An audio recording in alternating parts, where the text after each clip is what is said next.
할렐루야. 이 시간 전할 말씀의 제목은 하나님의 비전입니다. 하나님의 비전이라고 하면 흔히들 앞을 내다보는 전망이나 먼 장래에 자신이 되고 싶어하는 모습, 기업이 어떤 방향으로 나아가고자 하는 목표를 나타냅니다. 그런 면에서 보면 이 요셉의 이야기는 딱 맞는 이야기라 할 수 있습니다. 왜냐하면 요셉은 꿈을 꾸는 자였기 때문입니다. 그는 결국 총리가 되었고 많은 사람을 구원할 수 있었습니다. 이런 서사 때문일까요? 과거 청소년 시절, 제가 청소년 때 수련회만 되면 이 요셉의 이야기를 엄청 많이 들었습니다. 요셉처럼 꿈을 꾸고 훌륭한 사람이 되라라는 거였습니다. 요셉은 분명 꿈을 꾸는 사람이었습니다. 그런데 그가 꾼 꿈이 정말 훌륭한 사람이 되기 위한 꿈이었을까요? 요셉에 대해서 간략히 설명을 드리면 요셉은 11명의 형제들 중에 마지막은 아니고 마지막 앞에 12명의 형제들 중에 마지막 앞에였습니다. 그의 아버지 야곱에게는 아내가 2명 있었는데 레아와 라헬이었습니다. 야곱은 라헬을 사랑했습니다. 그 라헬의 자식 중 하나가 요셉이었습니다. 그래서 야곱은 그 요셉을 그 어떤 아들보다 사랑했습니다. 그래서 다른 자식들이 볼 때는 아버지가 요셉을 편애하는 것 같아서 요셉이 더 미웠습니다. 시기와 질투의 대상이 됩니다. 거기다가 요셉이 꿈을 꾸고 2번의 꿈을 꾸고 형의 볕단들이 가족들의 모든 볕단들이 자기에게 절한다는 꿈 이야기를 형들에게 합니다. 안 그래도 시기와 질투를 사고 있는 상황에서 그런 이야기를 하니 요셉은 형들의 미움을 더욱 사게 되었고 구덩이에 빠지게 됩니다. 그리고 애굽의 노예로 팔리고 보디발의 집에 있다가 누명을 쓰고 감옥에 갑니다. 감옥에 있다가 관원들의 그런 어려운 문제도 풀어주고 거기서 총리가 됩니다. 총리가 되어서 그 국가적인 문제를 해결하고 가족들을 불러서 가족들을 용서하고 또한 구원할 수 있게 되었습니다. 이 얼마나 멋진 스토리입니까? 자기를 위험에 빠뜨린 형들을 원수 갚지 않고 오히려 구원해 주었으니 얼마나 드라마틱하고 멋진 이야기가 됩니까? 그러나 이 이야기의 요점은 그렇게 한 사람의 인생의 드라마틱한 인생이 요점이 아닙니다. 뭐가 요점인가 하면 하나님이 요셉에게 꿈을 꾸게 하셨다는 겁니다.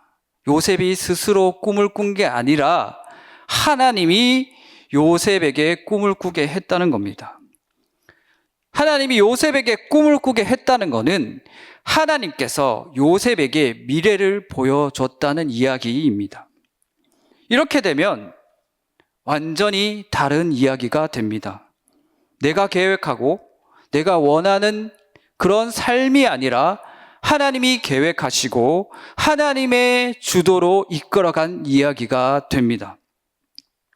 하나님이 어떤 이야기를 주도하셨는가 하면 하나님께서는 단순히 요셉의 그 가족만 살리는 게 아니라 하나님의 백성들을 살리셨습니다.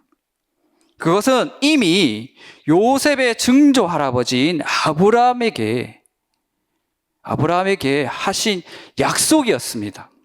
그 약속이 어디 잘 나타나는가 하면 사도행전에 보면 스데반 집사님이 설교하실 때 그 장면이 잘 나타나 있습니다. 제가 말씀 읽어드리도록 하겠습니다. 사도행전 7장 8절부터 10절 말씀. 할례의 언약을 아브라함에게 주셨더니 그가 이삭을 낳아 8해 만에 할례를 행하고 이삭이 야곱이 우리 12조상을 낳으니라. 여러 조상이 요셉을 시기하여 애굽에 팔았더니 하나님이 그와 함께 계셔 그 모든 환난에서 건져내사 애굽 왕 바로 앞에서 은총과 지혜를 주심에 바로가 그를 애굽과 자기 온 집의 통치자로 세웠느니라. 스데반 집사님이 이렇게 설교를 하셨거든요. 요셉이 본 거는 단순히 미래가 아니라 하나님의 약속이었습니다. 하나님의 약속. 요셉이 애굽 총리로 간 거는 하나님이 그 아브라함에게 하신 약속을 성취하기 위한 과정 중에 있는 사건이었습니다. 하나님의 언약, 이스라엘 백성들을 구원하시기 위한 그 약속. 하나님 백성을 다른 말로 언약 백성이라고 말합니다. 하나님과 약속이 체결된 백성을 뜻합니다. 약속이긴 한데 하나님 편에서 일방적입니다. 이 언약이라는 말이 우리나라 성경에 밖에 없습니다. 이거 아주 좋은 말입니다. 왜냐하면 보통 약속을 체결하면 동등한 입장에서 체결하게 됩니다. 그러나 우리는 하나님과 동등하지 않습니다. 하나님은 신이시죠. 우리는 낮고 연약하고 부족합니다. 그래서 하나님은 은혜로 약속을 체결하셨고 이끌어 오셨습니다. 그래서 그것을 약속이라 부르지 않고 언약이라고 부릅니다. 이 언약은 예수님을 마지막으로 우리에게 주어졌습니다. 그래서 우리는 이 요셉 이야기를 보면서 하나님과 약속을 맺은 언약 백성이 하나님 비전 아래서 어떻게 살아가는지를 한번 들여다봐야 할 것입니다. 여러분, 꿈하면 요셉 말고 다른 곳에서도 나옵니다. 우리가 찬양으로 많이 불렀죠. 자녀들은 예언할 것이요 청년들은 환상을 보며 아비들은 꿈을 꾸리라. 요엘서 2장 28절 말씀입니다. 이 요엘서 말씀은 다시 사도행전에서 인용되었습니다. 사도행전 2장 16절에 오순절 성령 강림 사건 때 이 말씀이 인용되었습니다. 성령이 임했을 때, 그때 성령이 임했을 때 사람들이 어떻게 변했습니까? 사람들 입에서 하나님 말씀이 나왔습니다. 다른 게 나온 게 아니라 하나님 말씀이 나왔습니다. 그리고 그 말씀을 가지고 만방의 복음을 전하러 나갔습니다. 성령께서 임하시면 그 사람에게 하나님 말씀이 계시됩니다. 여기서 우리는 언약 백성의 특징을 알 수가 있습니다. 언약 백성의 첫 번째 특징이 뭔가 하면 하나님의 말씀을 받습니다. 이것은 계시된 말씀을 받는다는 뜻입니다. 예언하는 것도 하나님 말씀 안에서 이루어지고 환상을 보는 것도 그리고 꿈을 꾸는 것도 다 같이 하나님 말씀 안에서 이루어집니다. 말씀에서 벗어나지 않는다는 뜻입니다. 그리고 우리 성경 말씀 한번 찾아보도록 하겠습니다. 창세기 39장 9절 말씀 한번 찾아보겠습니다. 창세기 39장 9절 말씀. 요셉이 보디발의 집에 있을 때 한 말씀입니다. 우리 같이 읽겠습니다. 시작. 이 집에는 나보다 큰 이가 없으며 주인이 아무것도 내게 금하지 아니하였어도 금한 것은 당신뿐이니 당신은 그의 아내임이라. 그런즉 내가 어찌 이 큰 악을 행하여 하나님께 죄를 지으리까. 아멘. 요셉이 보디발의 아내에게 유혹받았을 때 이렇게 얘기했습니다. 내가 어떻게 하나님께 죄를 짓겠습니까? 하나님께 죄를 짓겠습니까? 요셉은 그 여자를 거절하면서 보디발을 언급하는 게 아니고 하나님을 먼저 언급했습니다. 보디발의 아내잖아요. 그러면 보디발한테 죄를 짓는 게 아닙니까?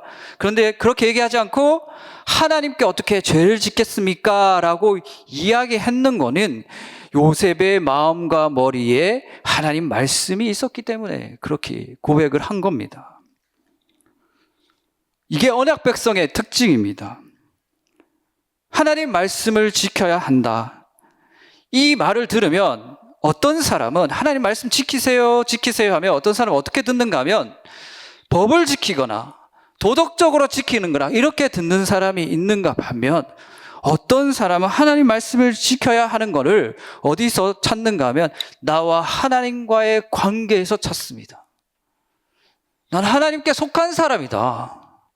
나는 하나님께 속한 백성이기 때문에 하나님의 말씀을 지킨다. 이게 진짜입니다. 이게 진짜 언약 백성의 삶이고 언약 백성의 신앙 고백입니다. 하나님 말씀을 법적으로 도덕적으로 지킨다고 하면 예수님이 왔을 때 유대인들도 언약 백성이어야 합니다. 그들이 얼마나 열심히 지켰습니까? 그러나 그들은 하나님과의 관계를 신경 쓰지 않았습니다. 진짜 언약 백성은 하나님 말씀을 지키는 것을 하나님과의 관계적인 차원에서 지켜나갑니다. 모세가 시내산에서 하나님께 십계명을 받습니다. 그런데 돌판을 한 개에 받는 게 아니라 두 개로 받습니다. 똑같이. 왜 두 개로 받은지 아십니까? 이게 언약 백성하고 언약을 체결하는 보증서이기 때문입니다. 우리가 계약할 때 있죠. 똑같은 내용을 두 개를 갖다가 중간에 도장을 찍잖아요.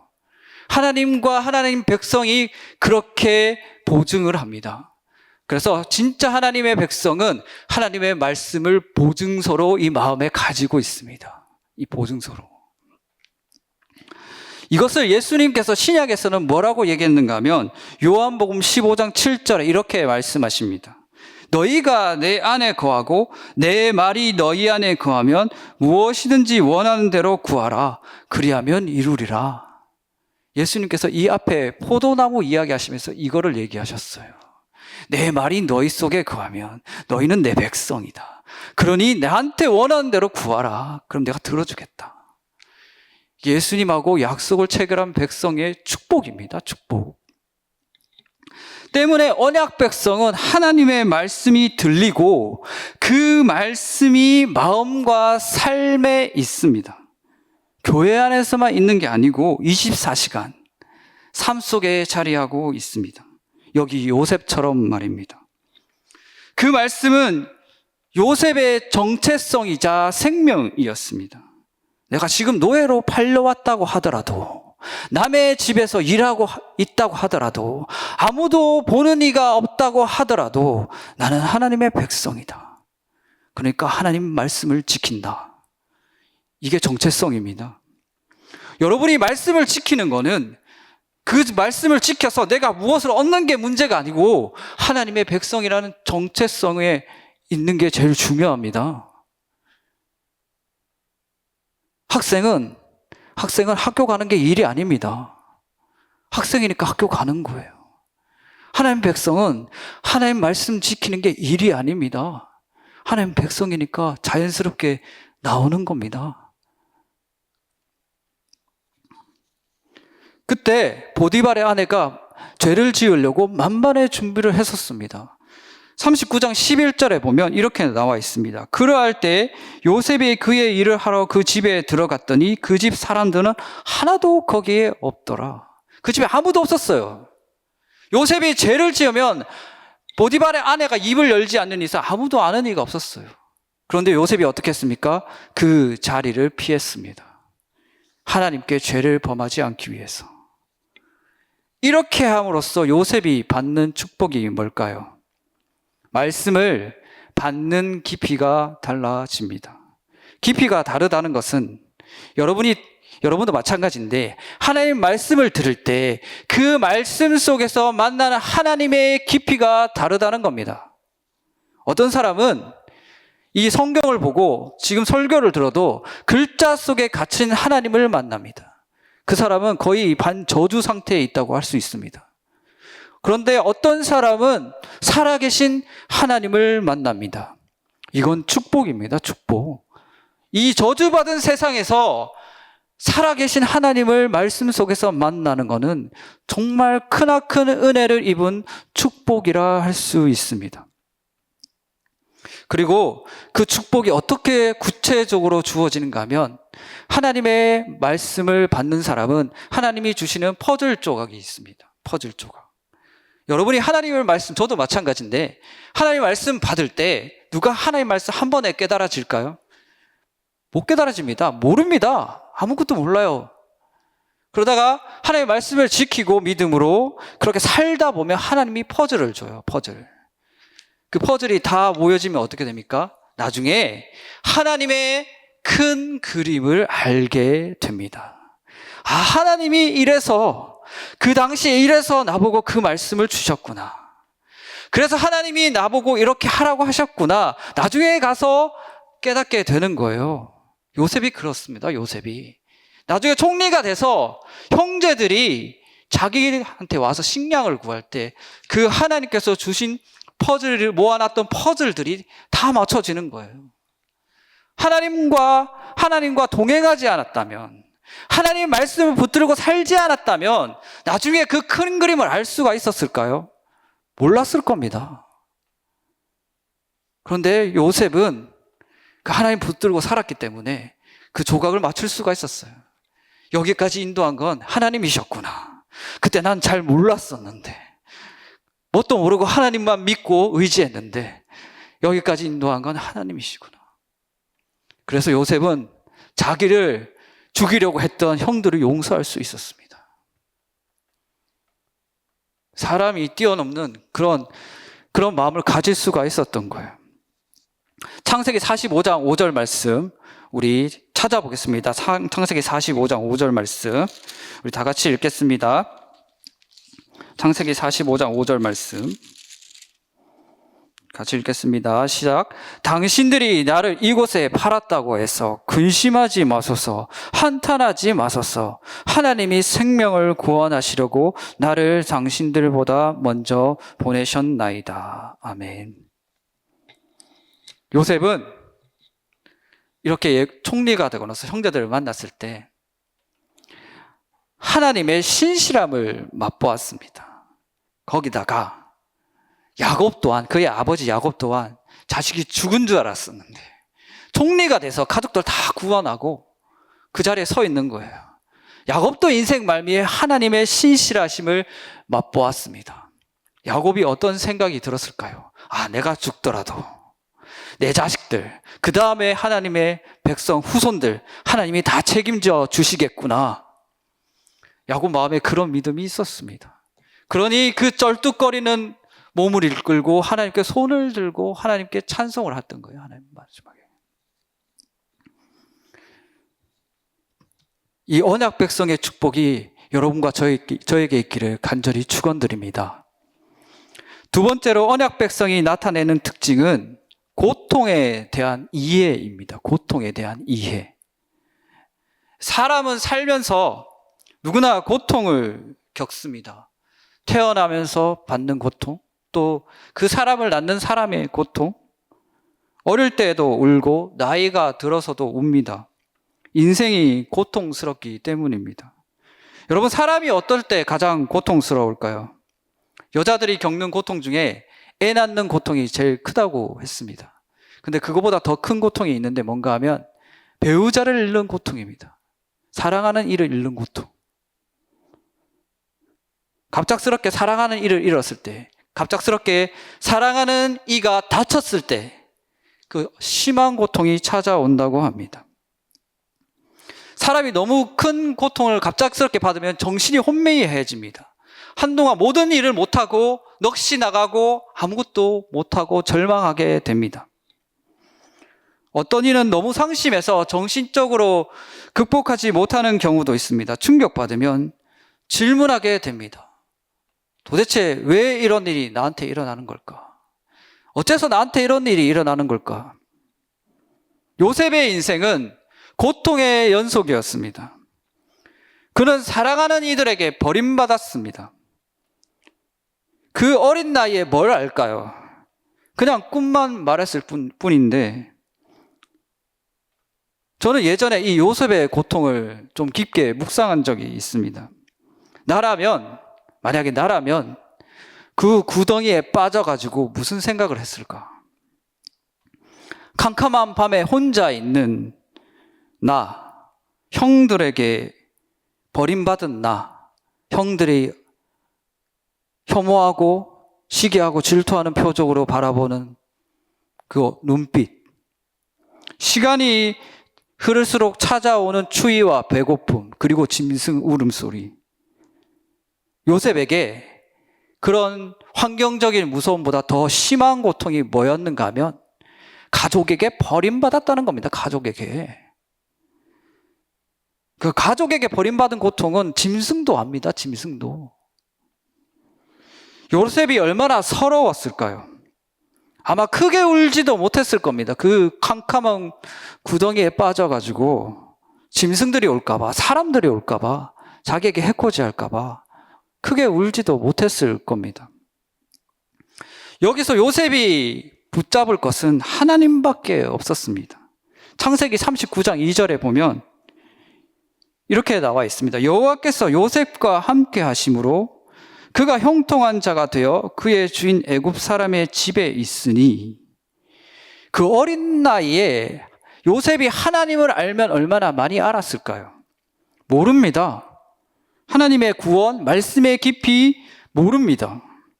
근데 요셉이 어리더라도 정말 중요한 거 하나를 붙잡고 있었습니다. 그건 뭔가 하면 하나님이 내 곁에 계신다는 믿음입니다. 하나님이 내 곁에 계신다는 믿음.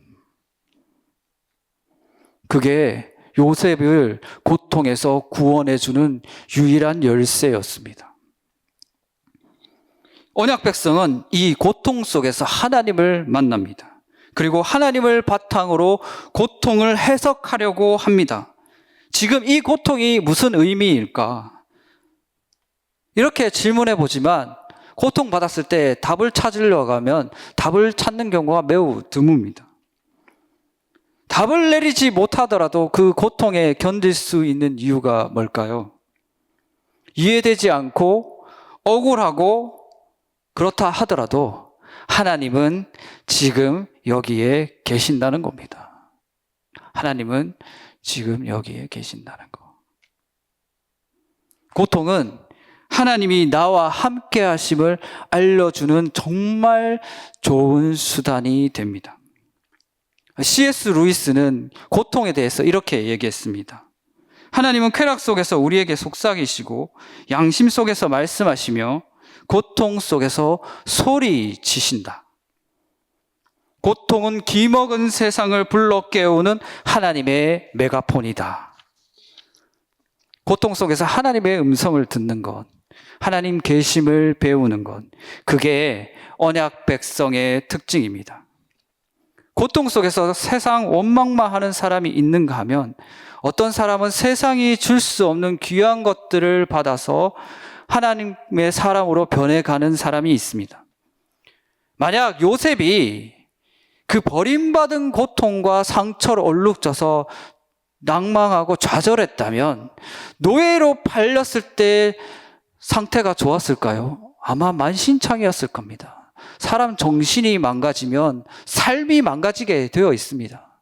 그러나 요셉은 그 노예로 팔렸을 때 지혜가 뛰어났고 누구보다 일을 잘했습니다. 그래서 보디발의 집에 가서 집사도 될 수 있었고 감옥에 가서도 문제를 풀어줄 수 있었고 또 총리가 될 수가 있었던 겁니다. 고통 속에 좌절하지 않고 하나님 붙들고 하나님께 구하는 자가 이렇게 살아갈 수 있는 겁니다. 성경은 그러한 사람을 형통한 자라고 이야기합니다. 권미나라라는 말레이시아 선교사님이 계십니다. 울보 엄마라는 책을 쓰신 선교사님이신데 이분은 자녀가 6명이 있습니다. 오남 일녀.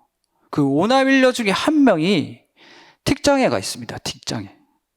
틱장애 뭔가 하면 자신의 신체가 자기 뜻에 맞지 않게 움직이고 그렇게 하는 겁니다. 소리가 나거나 여기서 뼈에서 소리가 딱딱딱 거리거나 피부가 움직이거나 그렇게 하는 거. 근데 이 아이는, 이 선교사님의 아이는 남자아이인데 소리를 지릅니다. 자기 뜻에 맞지 않게.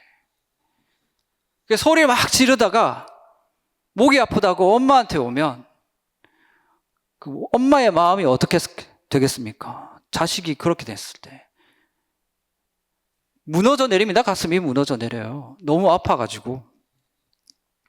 그래서 사모님은 그 아이를 안고 기도하며 울었습니다. 하나님, 우리 아이 좀 불쌍히 여겨주십시오.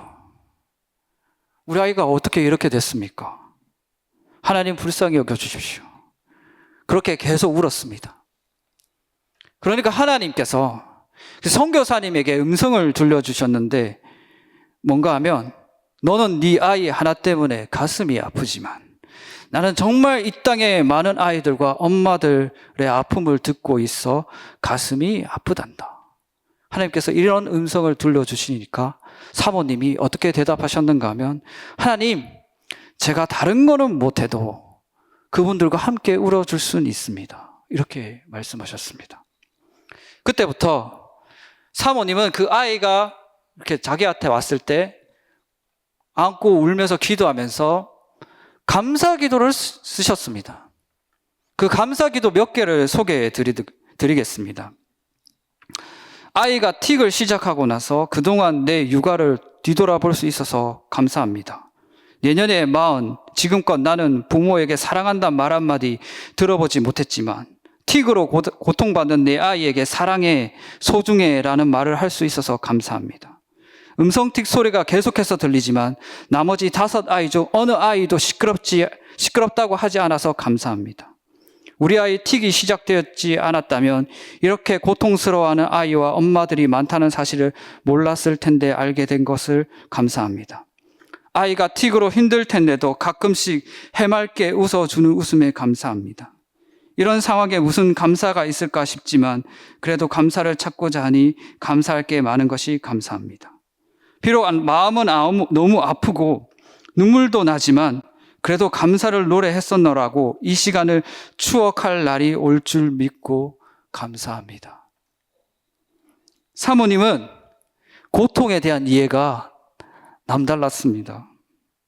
비록 마음이 아프더라도 원망하고 절망하지 않았습니다. 6아이를 홈스쿨링으로 키우고 그중 아이 하나가 틱 장애를 앓고 있음에도 불구하고 하나님께 매달렸고 하나님께 감사 기도를 드렸습니다. 마지막 감사가 인상 깊지 않습니까? 그래도 감사하였노라고 추억할 날이 올 줄 믿습니다. 이렇게 고백할 수 있는 것은 선교사님이 요셉과 마찬가지로 하나님의 약속을 붙들고 있었기 때문입니다. 선하신 하나님께서 우리 아이와 나를 다 고쳐 주실 거야. 하나님이 나를 구해 주실 거야. 그 약속을 선교사님이 붙들고 있었기 때문입니다. 여러분 진짜 고통은 내 능력을 넘어섰을 때 찾아옵니다. 내가 뭘 할 수 있다고 하면 잠깐 아프다가 말겠죠. 그러나 내가 할 수 없는 영역에서 찾아오는 아픔은 정말 아픕니다. 내가 할 수 있는 것이 내 손에서 다 떨어져 나갈 때 그때서야 내게 남아있는 것을 보게 됩니다. 여러분, 고통에서 답을 찾으려고 하지 마십시오. 고통은 늘 새롭고 답이 없습니다. 언제든지 마주하기 싫습니다. 답을 찾으려 하지 마시고 그냥 내게 남은 것을 보십시오. 무엇이 남았는지. 베드로가 사도행전에서 이야기했죠. 내게 은과 금은 없으니 내게 있는 것을 내게 주노니 나사렛 예수의 이름으로 일어나 걸어라. 여러분, 진짜 하나님의 백성이라면 마지막 남은 게 이게 되어야 합니다. 마지막 남은 거, 예수 그리스도의 이름. 예수님은 모든 것을 살리시는 분이십니다. 지금 당장의 문제뿐만 아니고 시간과 죽음을 초월한 구원이 그분의 말씀으로 주어집니다. 예수님을 정말 믿는 사람이라면 그분이 자신과 목숨을 받고 이뤄낸 업적을 기억하시기 바랍니다. 부활을 통해 우리에게 영생을 주셨습니다. 예수님을 믿는 자라면 이렇게 말할 수 있습니다. 죽음을 앞둔 사람에게도 조금 있다가 봅시다. 조금 있다가 봅시다. 죽음을 앞둔 이에게 뭐가 세상에 눈에 들어올까요? 아무것도 없습니다. 세상 그 어떤 것도 죽음을 막을 수가 없기 때문입니다. 그런데 예수를 믿는 자는 한마디 할 수 있습니다. 조금 있다가 봅시다. 우리 함께 같이 봅시다. 제가 얼마 전에 이 고백을 했는데 그때 하나님이 함께하여 주셨습니다. 그 어떤 세상이 줄 수 없는 위로가 예수 그리스도의 이름으로 주어지는 것입니다. 그 이름을 믿고 약속을 받은 자에게는 고통의 이해가 달라질 줄 믿습니다. 그 예수 그리스도의 이름이 여러분께 있기를 간절히 소망합니다. 마지막으로 하나님의 비전을 받은 언약 백성은 세상이 묻는 질문에 하나님으로 답할 줄 알아야 합니다. 우리 말씀 찾아보겠습니다. 창세기 40장 8절 말씀. 창세기 40장 8절 말씀. 우리 같이 읽겠습니다. 시작.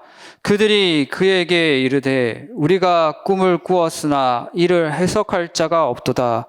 요셉이 그들에게 이르되 해석은 하나님께 있지 아니하니까 청하건대 내게 이르소서. 아멘. 이게 어떤 내용인가 하면 요셉이 감옥에 갇혔을 때 술간원들이 자기들이 꿈을 꿨는데 이 꿈을 해석하지 못하겠습니다라고 와서 요셉에게 요청하는 장면입니다. 그때 요셉이 이렇게 얘기했습니다. 뭐라고 얘기했는가 하면 해석은 하나님께 있지 않습니까? 답은 하나님께 있습니다 라고 요셉이 그 사람들한테 얘기한 거예요. 이거는 단순히 그 술간원들의 꿈을 해석해 준 게 아니라 세상이 묻는 질문에 답을 해준 겁니다. 요셉이. 총리가 되어서도 마찬가지입니다. 이 나라가 처한 문제에 대한 답을 요셉은 하나님을 통해 답을 해 주었습니다. 그러니 애굽이 살 수가 있었던 거예요. 여러분, 지금 세상에 수많은 사람들이 이 답을 찾기 위해서 혈안이 되어 있는 것을 아셔야 합니다. 사람에게 가장 큰 문제가 뭔가 하면 멸망의 문제입니다. 여러분, 어떤 사람들은 하루 벌어먹고 살기 바빠서 하루하루 사는가 하면 어떤 초엘리트 집단은 그 세상에서 가장 높이 있는 사람들은 무슨 생각을 하는가 하면 이 멸망에서 우리가 어떻게 하면 구원을 받을까? 그 생각합니다. 천재들은 문제가 있죠. 그런데 그 천재들이 하나님을 전혀 생각하지 않는다는 겁니다. 하나님을. 그래서 노벨상까지 만들었고 세상을 구원할 수 있는 비슷한 답이 나오기라도 하면 천문학적인 돈과 명예를 얻습니다. 그래서 인간은 의학을 발전시켰고 제도를 발전시켰고 정치를 발전시켰고 그렇게 과학을 발전시켰습니다. 그러나 거기에 답이 있습니까? 없습니다. 얼마 전에는 그 미국의 일론 머스크라는 사람이 우주에다가 우주선을 쐈죠. 그 사람의 관심은 이 지구에 있지 않습니다. 이 지구는 이미 자기 손아귀에 있다. 그렇게 생각하는 사람입니다. 그래서 답을 우주에서 찾습니다. 지구가 망하면 우주 나가서 살라고. 근데 그게 됩니까? 안 됩니다. 우주 가서도 인간은 우주를 망하게 할 겁니다. 어차피 망하는 게 인간의 운명입니다. 예전에 그 메가더 장군이라는 분이 계셨습니다. 우리 6.25 때 참전하셨던 메가더 장군. 그 메가더 장군이 일본에서 이런 연설을 하셨습니다. 온 세계가 당면하고 있는 문제는 경제 문제입니다. 경제 문제는 군대 문제고 군대 문제는 정치 문제입니다. 정치 문제는 정치가의 양심 문제이고 양심 문제는 도덕 문제입니다. 도덕 문제는 종교 문제이고 종교 문제는 결국 신앙의 문제입니다. 신앙의 문제라는 것은 하나님을 알지 못한다는 겁니다. 세상이 예수님을 알지 못한다는 겁니다. 결국 예수님이 근본이다. 하나님을 사랑했던 메가더 장군은 그렇게 연설을 했습니다. 이 세상의 문제의 핵심이 뭐냐? 세상이 하나님을 알지 못한다. 여러분, 이 세상의 문제는 근본적으로 생각했을 때 결국은 예수님만이 해결하실 수 있습니다. 다른 데서 답을 찾을 수가 없습니다. 말씀을 정리하겠습니다. 요셉의 인생은 참으로 험난했습니다. 요셉만큼은 아니더라도 여러분과 저의 인생도 험난하지 않습니까? 그 험난한 인생에서 요셉을 지켜주었던 것은 하나님의 약속이었습니다. 하나님께서 하신 말씀은 만약이라는 게 없습니다.